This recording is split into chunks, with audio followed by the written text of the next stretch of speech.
Assalamualaikum warahmatullahi wabarakatuh. Salam guru penggerak. Pada kesempatan kali ini, saya Mahfud Rikunawan, calon guru penggerak angkatan 11 dari unit kerja SMK Negeri 1 Ngawi. Kami akan memaparkan kesimpulan dan refleksi pemikiran Ki Hajar Dewantoro pada tugas koneksi antar materi modul 1.1. Menurut Ki Hajar Dewantara, pendidikan dan pengajaran tidaklah sama. Pengajaran adalah bagian dari pendidikan. Dan juga pengajaran adalah proses pendidikan dalam memberi ilmu untuk kecakapan hidup anak secara lahir dan batin. Sedangkan pendidikan pada hakikatnya adalah menuntun atau memberi tuntunan terhadap segala kekuatan kodrat yang dimiliki anak agar ia mencapai keselamatan dan kebahagiaan setinggi-tingginya, baik sebagai manusia maupun sebagai anggota masyarakat. Pendidikan juga menciptakan ruang bagi murid untuk bertumbuh secara utuh, agar mampu memuliakan dirinya dan orang lain, serta menjadi mandiri.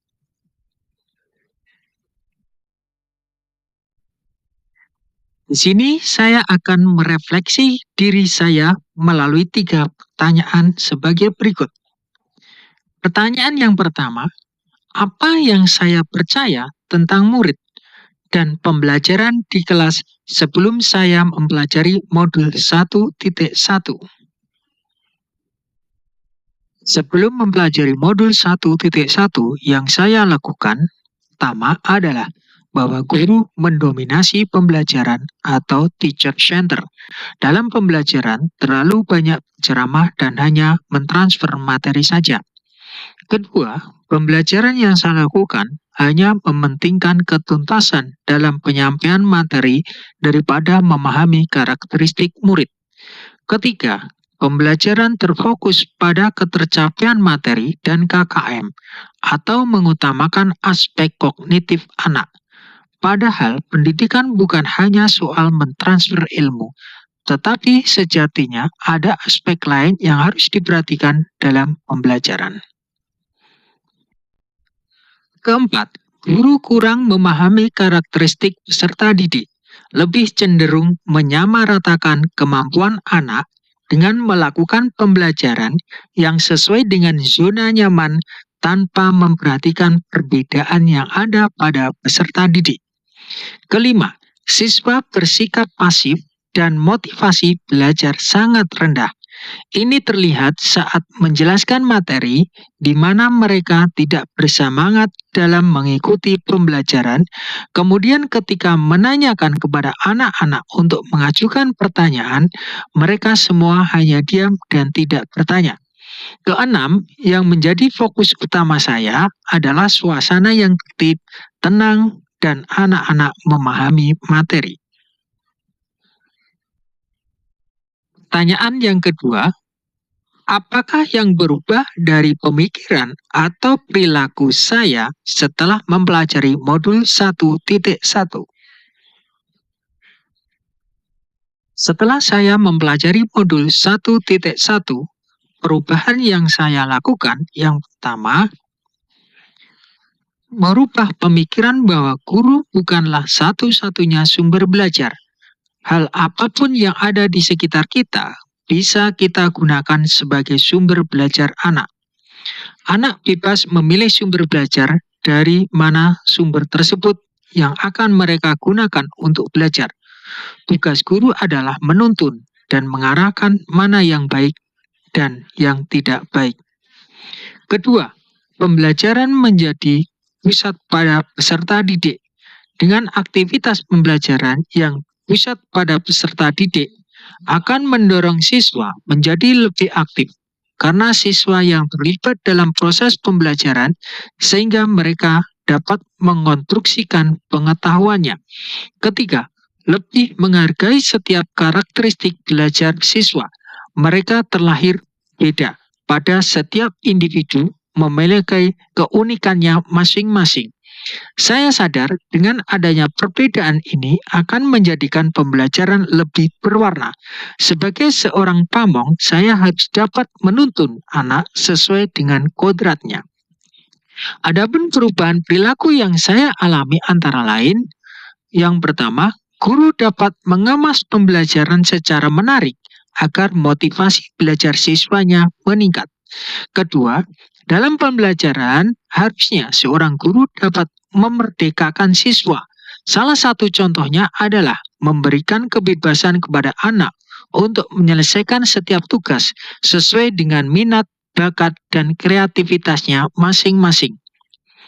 Ketiga, lebih cermat memiliki bakat anak melalui observasi, wawancara, dan juga pendekatan personal agar kita lebih dekat dengan anak.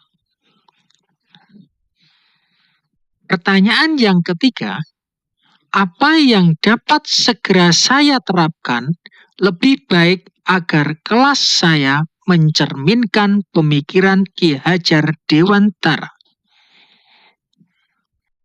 Yang dapat segera saya terapkan dalam pembelajaran di kelas antara lain, pertama, merancang pembelajaran yang interaktif dan menyenangkan dengan melibatkan peserta didik.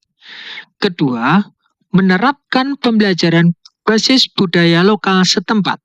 Hal ini penting untuk kita terapkan pada anak-anak saat ini, mengingat kembangan pada era digitalisasi ini, banyak sekali anak-anak yang hilang nilai-nilai kebudayanya.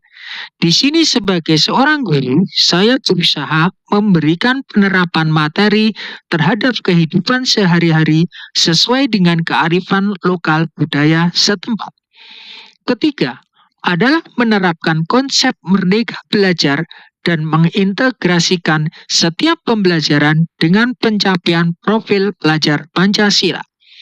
Konsep merdeka belajar mengajarkan kita bagaimana seorang pendidik dapat memberikan kebebasan kepada siswa untuk dapat bereksplorasi atas pengetahuannya agar mampu menghasilkan ide-ide kreatif dan inovatif dari mereka.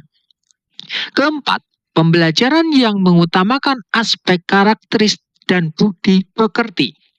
Kultur dan iklim sekolah yang baik akan selalu saya contohkan serta teladankan kepada siswa tentang bagaimana mereka bersikap dan mengelola emosi mereka agar dapat menstimulasi menjadi pribadi yang lebih baik.